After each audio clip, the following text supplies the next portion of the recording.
with women and children. It is a war crime indiscriminately to attack civilians, and Russia's crimes in Ukraine will not go unnoticed or unpunished. Germany and the UK also share exactly the same conviction that Putin must fail in Ukraine, which is why we're working together in the G7 to toughen our sanctions and target every pillar of the Russian economy in order to cut off funds from his war machine. The UK and the EU have announced new sanctions this week, and just today we in the UK have imposed new asset freezes and travel bans. We will also agree on the importance of weaning ourselves off dependence on Russian oil and gas and ensuring that our energy security cannot be threatened by a rogue state. This is not easy for any of us, and I applaud the seismic decisions taken by Olaf's government to move Germany away from Russian hydrocarbons. Today we have agreed to maximise the potential of the North Sea and collaborate on energy security and on renewables, where Germany and the UK lead the way in new technology. We cannot transform our respective energy systems overnight, but we also know that Putin's war will not end overnight.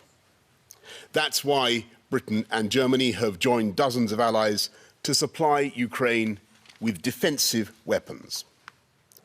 Last week, the UK convened a donor conference which raised weapons and equipment for Ukraine worth over £1.5 billion, or 2.5 million items of military kit.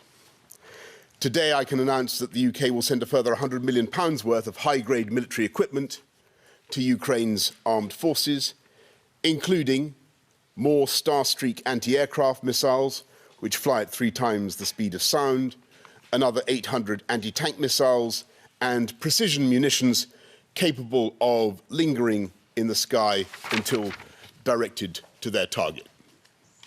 We will also send more helmets, night vision, and body armour on top of the 200,000 pieces of non-lethal military equipment the UK has already dispatched.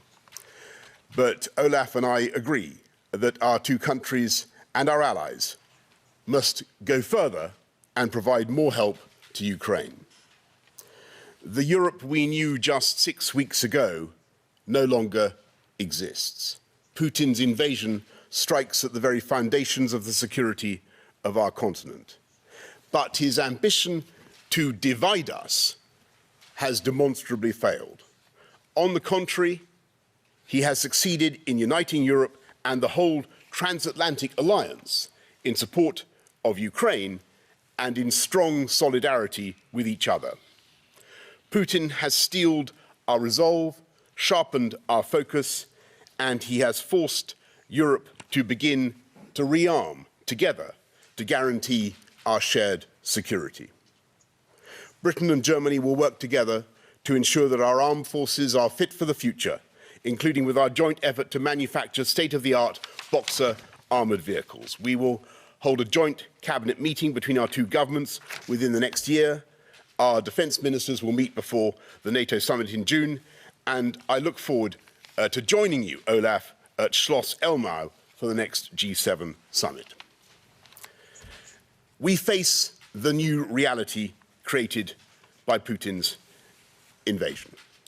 I know that Britain and Germany will meet this challenge together as passionate advocates of democracy and freedom and both committed friends of Ukraine. Thank you. Over to you, Olaf. Thank you. Ladies and gentlemen, dear Boris, thank you for having me in 10 Downing Street. We both have met quite often the last days and weeks, and we have phoned much more. The last time we met was in Brussels in NATO and G7, and I'm very happy that we now have the chance to discuss together here. Es ist gut und wichtig, sich in der aktuellen Lage und dieser Zeit auszutauschen. It is good to have an exchange during these days, and I'm very pleased that we have the opportunity to have a personal exchange here in London. We have had so many meetings over video links and telephone links between the participants or the G7 members, and the possibility to meet is progress. Germany and UK have been friends and allies for a long time. We're going to stay allies, although our friends decided some while ago not to continue being within the European Union. Germany and UK are strong and close partners and allies also in view of the tasks ahead. We're looking with horror to what's happening in the East, the attack on Ukraine by Russia, violating international law.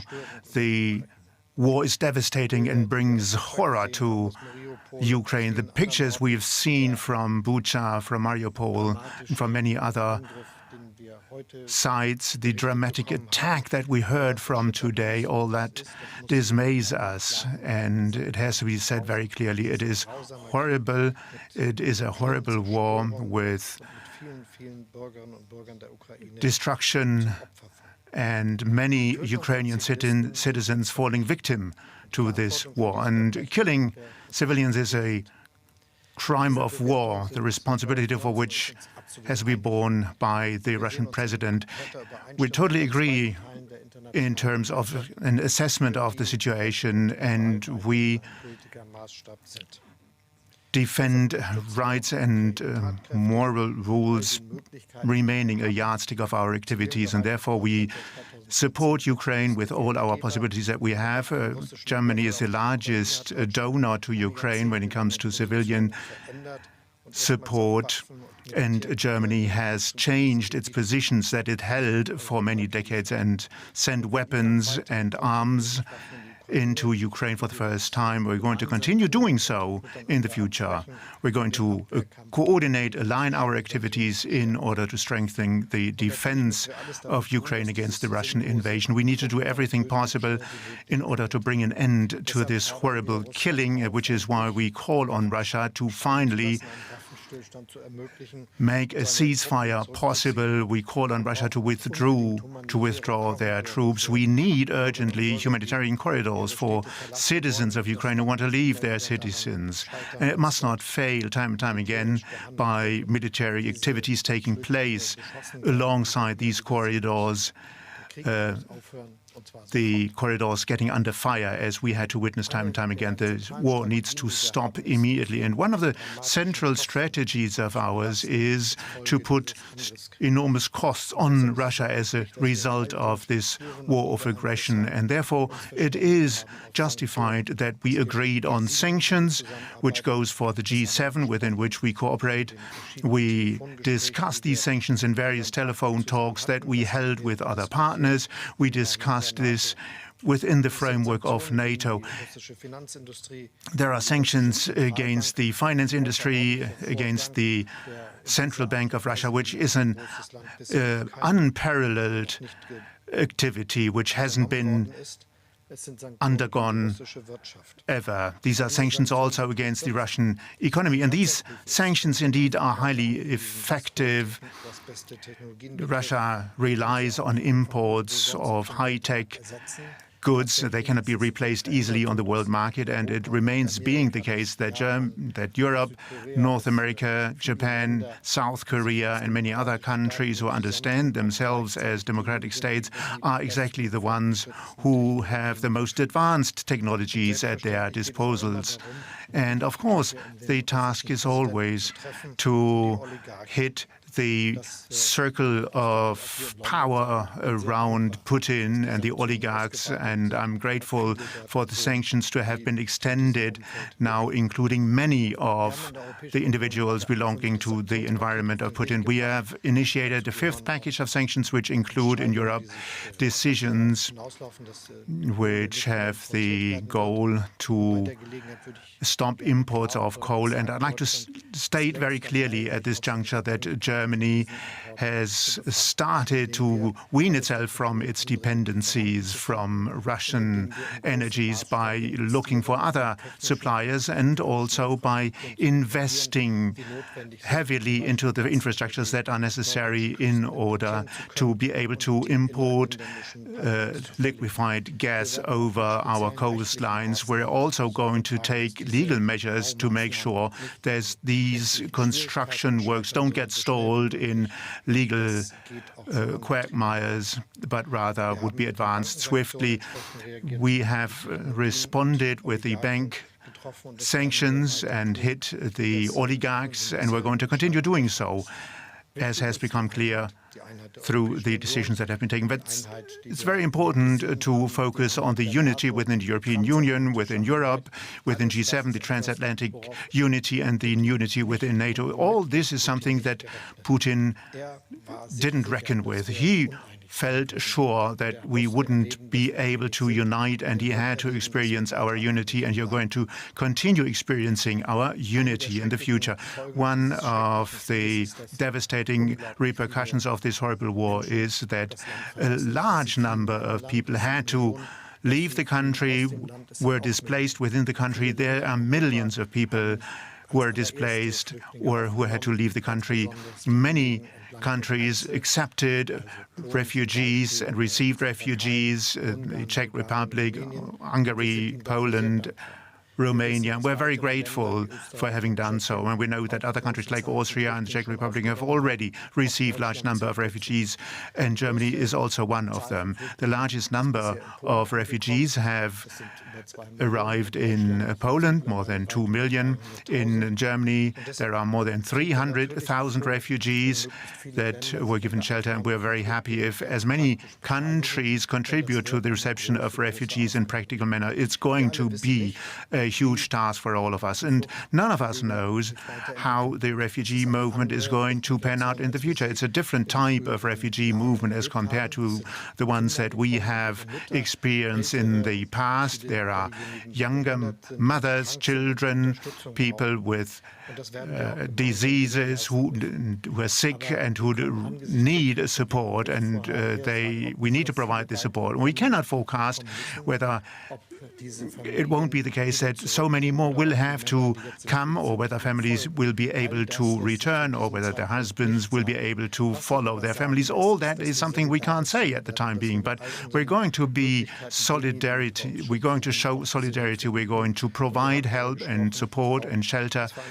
to those who need it, and UK too wants to make its contribution to that end. And as Boris Johnson has already mentioned, we're going to intensify our cooperation across all levels.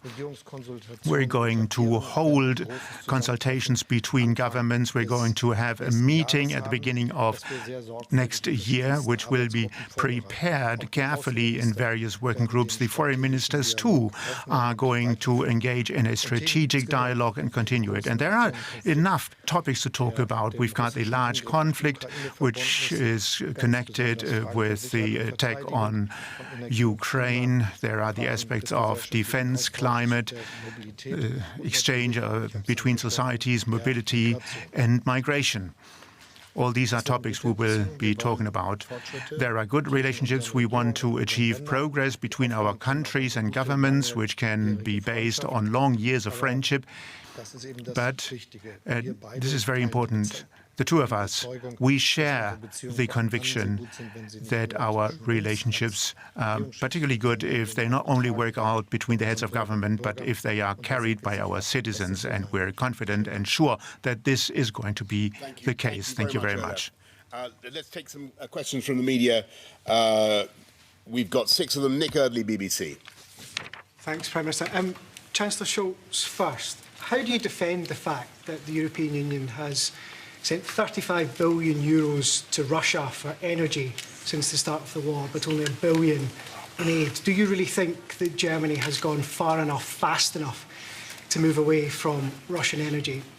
And Prime Minister, how far are you prepared to go in sending weapons to Ukraine without escalating the conflict further? And if I can ask a quick domestic question. This week, you put up taxes for millions of working people. will you be telling the Chancellor that everyone in his household should be paying all their taxes here in the UK? Olaf, on the... Schönen Dank für die Frage. Well, thank you very much for Thank you this for your question. Just to give you a very clear answer, we are doing all we can, and we are doing a lot. I think it is a very strong decision that we took to go away from the use of fossil resources. We invest into becoming the country that will be just using renewables for the electricity we know and for the energy supply we know we need. And this will be with offshore windcraft, this will be with wind on land, onshore, this will be the solar, and we will invest into our grid. This will take place in approximately 20 years. And this is really a very tough agenda, to make it clear. And right this week we have had a decision in our cabinet on the first legislation projects that are linked to that, because we will increase the velocity of all these activities, and this also means to change a lot of legal restraints we have today. On the other hand, it is absolutely necessary that we understand that for the time in between, it will be important to get the supply of fossil resources from other places than from Russia. And this is why we prepare for being successful with this in the question of coal and oil since December of the last year. And we are doing so and working very hard to make this happen. This is why we could act according to the decisions that we proposed and made together with our friends in the European Union on how to get out of the use and import of coal from Russia. We are actively working to get independent from the import of oil, and we think that we will be able to make it during this year. And we are actively working to get independent from the necessity of importing gas from Russia.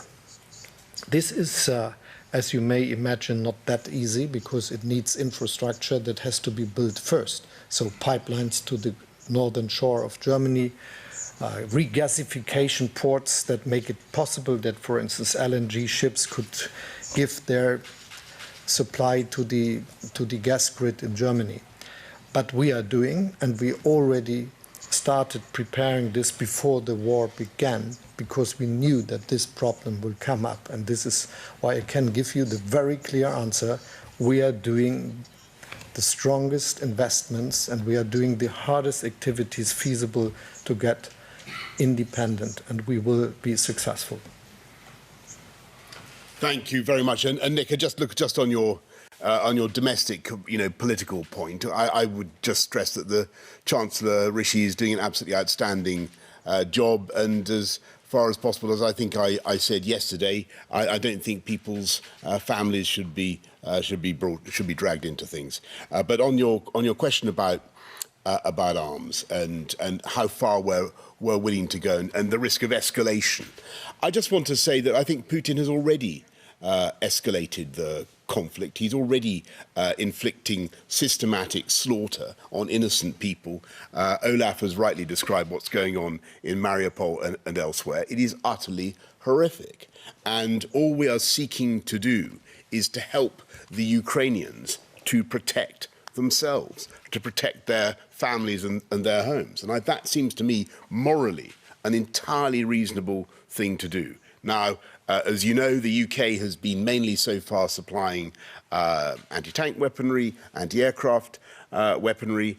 What we're now looking at doing is finding ways that we can support friends and partners who want to send other types of equipment that may be useful to them and to the Ukrainians. And I think it's important in these discussions always to be mindful of what is genuinely useful for Volodymyr Zelensky and his army. And sometimes I think that some of the stuff that some of the kit that NATO has simply wouldn't be appropriate. It may be more useful to support the Ukrainians by backfilling and allowing some of the former Warsaw Pact countries to supply some of their own armour in the way that you've been seeing. And I think that may be something we'll want to to consider doing more of. But clearly, the boundary, the limit, is that there is no intention, I don't think, certainly don't believe that the German Chancellor or any NATO leader has any intention of engaging in direct confrontation between our countries and Vladimir Putin. That's how Putin wants to portray this. That is not what this is about.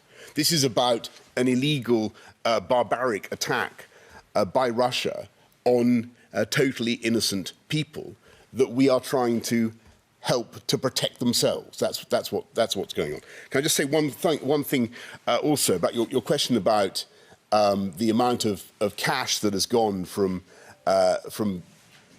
Europe to pay for Russian oil and gas, and compared to the just don't bear in mind the huge steps that the EU are already taking, that Olaf and the Germans are already taking to move away from oil and gas. The dependency has been massive.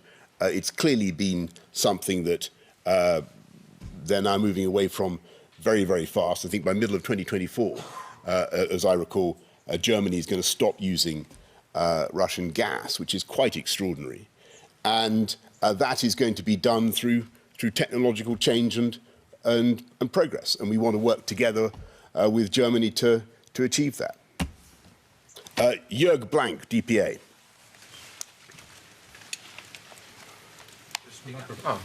Okay. Eine Frage an Sie beide, an den Question Bundeskanzler goes und to an the two of you, den Minister. the Chancellor and the Prime Minister.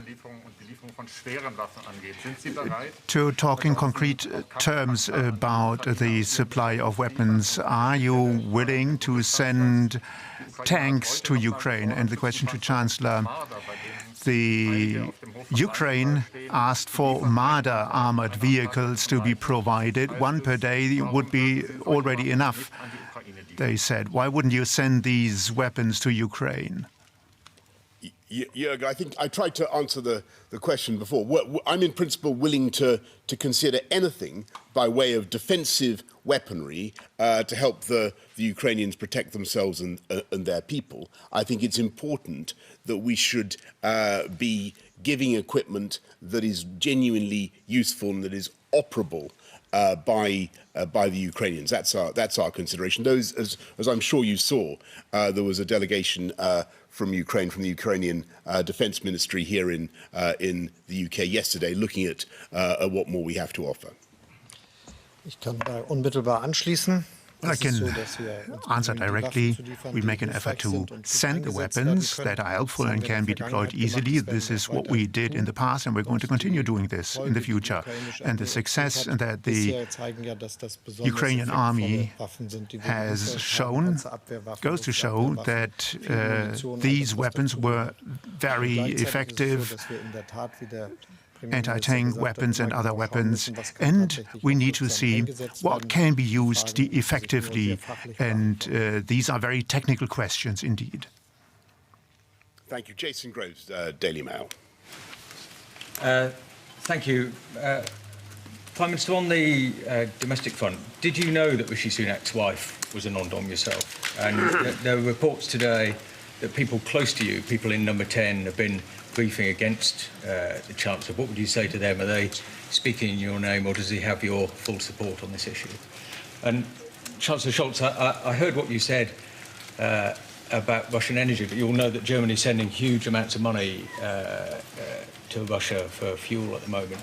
When you see those atrocities in Ukraine, when you hear the mayor of Kiev talk about blood money, do you feel a sense of shame over that?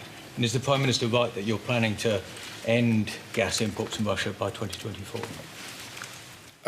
Jason, let me say, I think the answers to your question are, number one, no. Number two, if there are such briefings, they're certainly not coming from us in number 10, heaven knows where they are coming from. And number three, I think the answer is emphatically yes. I think that Rishi is doing an absolutely outstanding job. Thank you for your question. It is clear that we are having a big job to do to get independent from the imports of fossil resources. and this is mostly about coal, oil and gas. And as you know, we are working very hard to be successful with this in the case of coal and oil during this year. In the case of gas, as I said, it is absolutely necessary that we build the infrastructure for being able to do so. It is not feasible to get gas instead from Russia today, from other places in the amount we need it. And this is the same with most of the other countries in Eastern Europe or also in the South. So it is a big investment into infrastructure and not just the question of finding new suppliers on other places of the world, which we are doing and which we are working on. It's also the question how we can get this gas to our country, because it's not helping if it's somewhere in a ship. It needs to be transported, and this is something for engineers and for investments, billions of investments, and we are doing it. And this is why we are quite we're optimistic that we will get rid of the need of importing gas from Russia very soon, and as the Prime Minister said, and we are working tough to be successful. Let me also say that the miscalculation of Putin is something that is really bothering him each day more. He knows the sanction regime is working, and this is also on financial sanctions against the central bank, for instance. The outcome of this is that he is not able to use the money he put in his storages and on his accounts. It was a huge mass of money which could serve him for a long time, but he is not able to get to all these resources for financing his war. And this is why our sanction on certain banks and also on the central bank are so successful and so necessary, to be very clear. But he is also bothering about his mistake, because when all the countries in Europe and at many other places that are fighting for democracy and supporting Ukraine are taking decisions similar to Germany, this will have an impact on his economic expectations. Because if the war would be over, no one could believe that we will stop our investments, that we will stop our view to other countries that could generate the necessary supply. And this is, in the case of his economy, a very, very big damage, because if you understand that he is not having industrial sectors that are really earning money from exporting to the rest of the world, it is a problem if his chance to export gas, oil, coal, silver, uranium and all the other things to other countries is not that successful anymore. He has a problem for the development of his economy. And we were also tough on other aspects, for instance, high technology goods. We are working on being more precise in these fields in questions of IT and software. And all these things together will make it impossible for him to develop his country to an economic strength that gives him the chance to be a competitor on markets with other countries that are more successful in the economic sector. And so I think we are tough and we will be successful with what we do. Thanks very much, Olaf. Heike Buser from RTL. Dankeschön. Meine Frage richtet sich an Sie beide, an Sie, Herr Premierminister. My question goes to the two of you, Prime Minister and Chancellor. Do you have plans to travel to Kiev yourself in order to show your solidarity with Ukraine? And are there maybe already concrete plans? The French president is being criticized by Poland, for instance, because he has telephone talks with Putin on a regular basis. Now, the question goes to the two of you. Is it worthwhile to have talks with Putin these days? And how do you stay in contact with the Russian president yourself? Well, thanks, Heike. Let me just say, first of all, that I last spoke to Putin shortly before the invasion, and you can imagine the type of conversation that we had. He said he had no such plans. I said that it would be a catastrophe for Russia if he went ahead, as well as a catastrophe for the wider region, for the world. And so it has proved. That's the last time I spoke to him. I've got to say, I think that negotiating with Putin does not seem to me to be full of promise, and I don't feel that he can be that he can be trusted. That's not to say I don't admire the efforts of people who try to find a way through, but my own view is that I am deeply, deeply sceptical, and I'm afraid cynical now about his assurances. Schönen Dank für die Frage.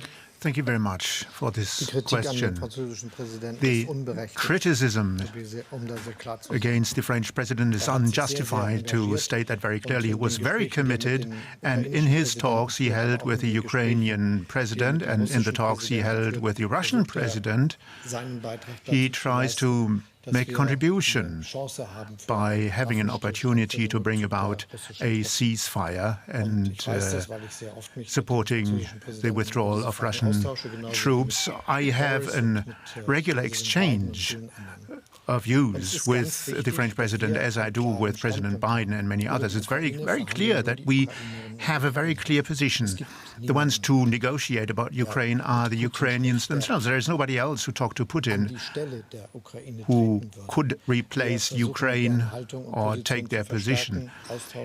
To support their position, to exchange information and to pass on information and to make use of the opportunity to tell the Russian president what the situation really is like, to talk about the real number of killed Russian soldiers. There's a tremendous repercussion on the Russian army. You see the destroyed weapons that can't be used anymore. He can be informed about the fact that his planned invasion didn't work out the way he imagined it to be. And all these are things that he probably wouldn't be informed about by his own circle if others wouldn't do that. And it's also important to get back time and time again to what you want to achieve in the very first place. And what we have to achieve is to have a ceasefire, a withdrawal of troops, a situation where Ukraine can decide about their own destiny, this war to come to an end. To state all these remains necessary in this situation. What everybody can rest assured on is that we align our activities very closely, as we have done, as we continue doing. And what I said in the very beginning holds still about the Ukraine. It's only Ukraine who are going to negotiate about Ukraine. And nobody is going to replace them, but we are going to support them, strengthen them, and contribute to their negotiation position being a good one. We do so by providing military support, financial support, and by what we do. And maybe also support with a travel to Kiev. Well, we're going to inform you about travel plans of ours once we set out to depart. That's what we're trying to do. We're trying to help our German friends to take more refugees as well. Seb Payne, Financial Times. Thank you very much, Prime Minister. Chancellor Scholz, what would you say to those who argue the stability of Europe demands an embargo on Russian energy demands, and that Germany should accept the economic price of that, just as it demanded southern European members pay the price during the sovereign debt crisis? And during a meeting of EU foreign ministers on Monday, why are you not discussing an oil embargo? And Prime Minister, there's been reports that Chancellor Rishi Sunak held a green card while he was a government minister. Do you think it's acceptable for a member of your government to have a US green card? I believe you were a US citizen and gave it up at one point as well. And given that you've talked about European security and unity and purpose, can you now rule out triggering Article 16 of the Northern Ireland Protocol, given the situation? Thank you.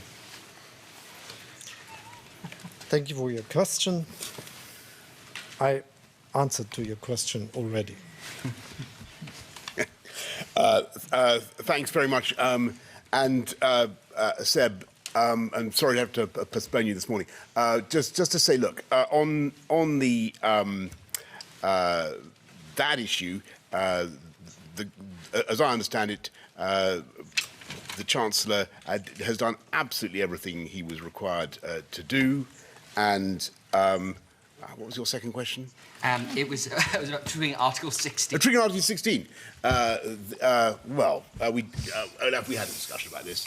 As you can expect, it came up. I think I raised it. What was the result of that discussion? It was entirely predictable, and I don't. The almost seamless harmony that you've observed between Britain and Germany today, I would not wish in any way to interrupt by going into that any further. But all I will say is that. To answer your question, would we take that off the table, the use of Article 16? No, clearly not. There is a problem, but I think that there is, as I hope has been clear from the conversation and from what you've heard from Olaf and me today, that we are really very much united on virtually every other issue of policy.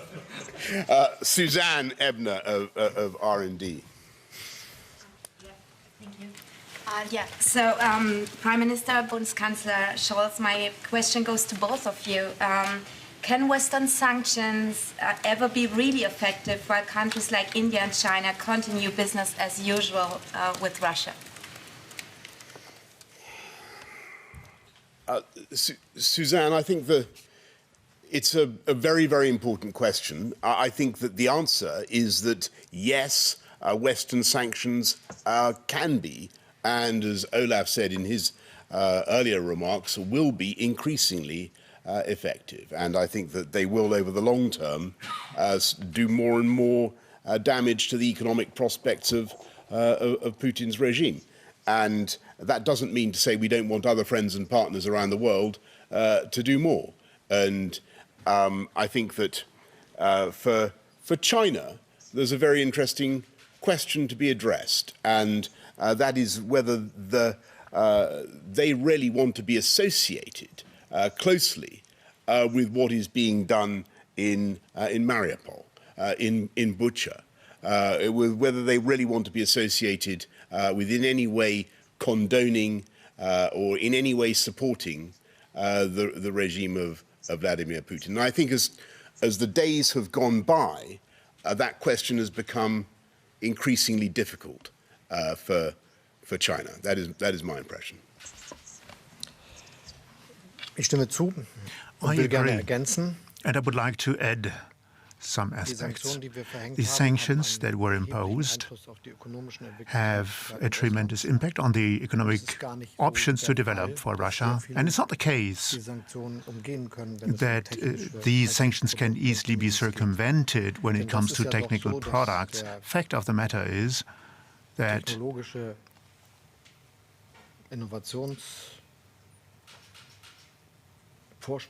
the technological headway and innovative headway of those countries who impose these sanctions cannot be easily replaced by other countries. This goes for many of the activities that we carry out in the field of high tech, which is why these sanctions are effective, even though not every country would go along with them. But we encourage countries to go along, to join them, and we also encourage not to circumvent these sanctions in a very direct manner. And I believe that this is also going to deploy a lot of effectiveness. Good.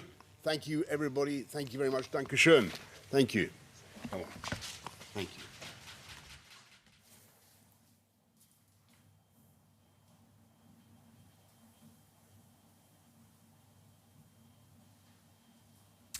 Well, for viewers just joining us, welcome to DW News. British Prime Minister Boris Johnson and German Chancellor Olaf Scholz just finished speaking after their meeting in London. The British Prime Minister, saying we face a new reality created by President Putin, and the Chancellor was pressed numerous times on Germany's reliance on Russian energy. And we've got team coverage for you in London, Downing Street. DW's Charlotte Chelsea-Pill is standing by. And with me here in the studio is DW's chief political correspondent, Melinda Crane. I don't know if we can go to Charlotte outside, and if not, let's start our conversation with Melinda, who's with me here in the studio. We saw two European leaders putting up a united front.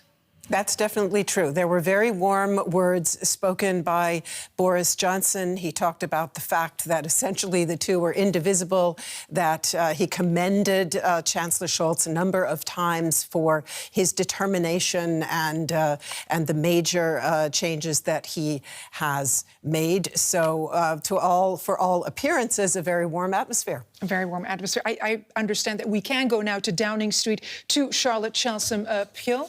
Charlotte, if you can hear me, let me know. The UK Prime Minister says that President Putin has forced Europe to rearm. Is this one of the unintended consequences of this war? Closer ties with post-Brexit UK and the EU? Hi, Leila. Yes, I can hear you. And just to reiterate there, what Melinda was just saying, what was really on show there was a very close unity between Germany and Britain. In fact, Prime Minister Boris Johnson said that friendship has become even more vital since the conflict in Ukraine. He was speaking there about all the issues on which Germany and the UK are unified.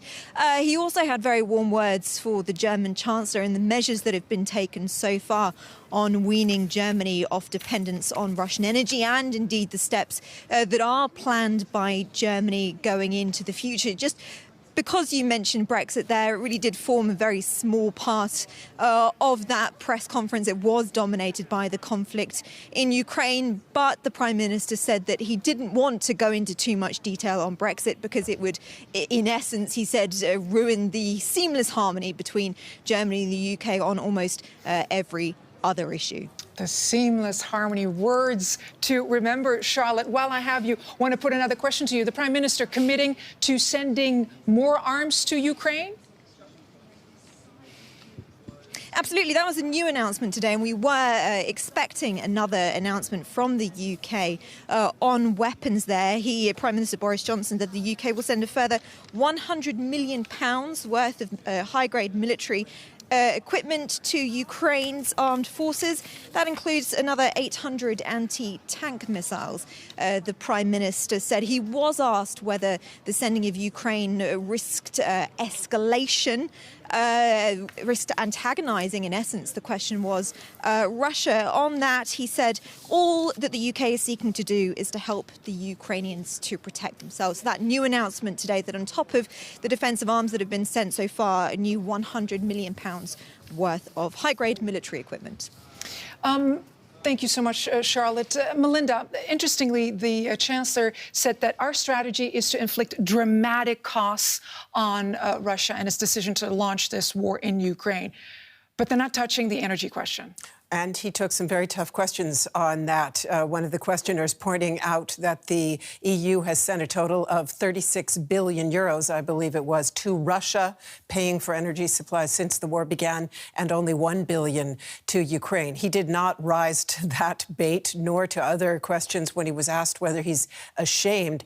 In many ways, he gave what amounted to somewhat technocratic answers, saying we can only wean ourselves off of Russian gas when we have in place the infrastructure facilities to take gas, liquefied natural gas from other sources and regasify it and get it into our gas grid. And that's going to take quite a bit of time and investment, which is essentially the same answer he gave when he was asked about supplying heavier weaponry. He said, we're doing what we can to supply weapons that are available and easily deployable. And it seems that many of the heavy weapons that Ukraine would like to have are difficult to get through the bureaucracy surrounding the German defense procurement system. The tanks that are available would also have to be essentially brought back up to speed.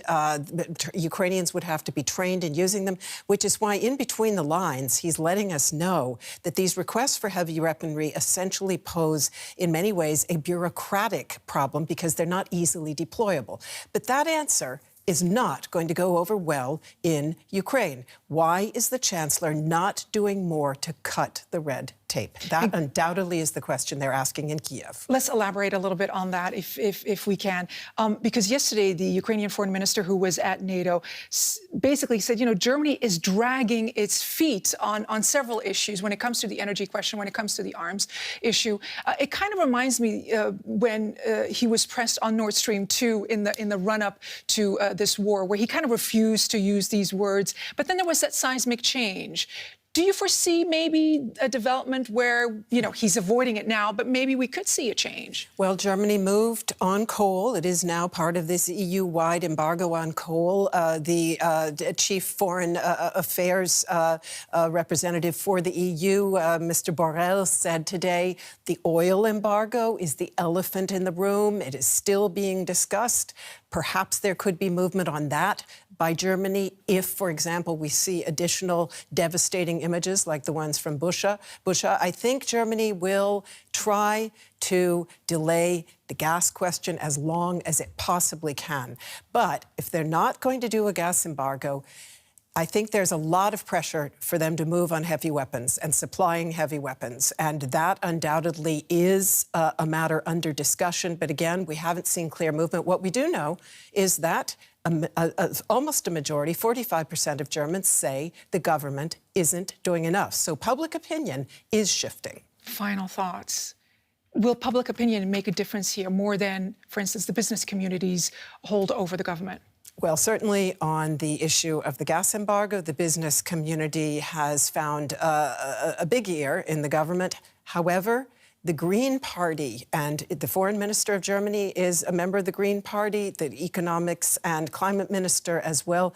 The Green Party is not satisfied with the position on provision of heavier weaponry, and we may see pressure on the Chancellor coming from these junior coalition partners. But I think the perception now, not only in Ukraine, but amongst many allies, is that Germany, it got off to a fiery start on February 27th with the Chancellor's speech in the Bundestag, but it hasn't delivered action to back up those words. And there's a lot of questions being raised, both here at home as well as abroad. All right, Melinda Crane, our chief political editor, speaking to me here in the studio. And a short time ago, there she is, Charlotte Chelson-Pill, standing right outside Downing Street. Thank you very much, both, for your team coverage. And with that, we conclude our special live coverage of the press conference between Chancellor Scholz and Prime Minister Johnson. I forgot his name. Thank you so much. We'll be back at the top of the hour.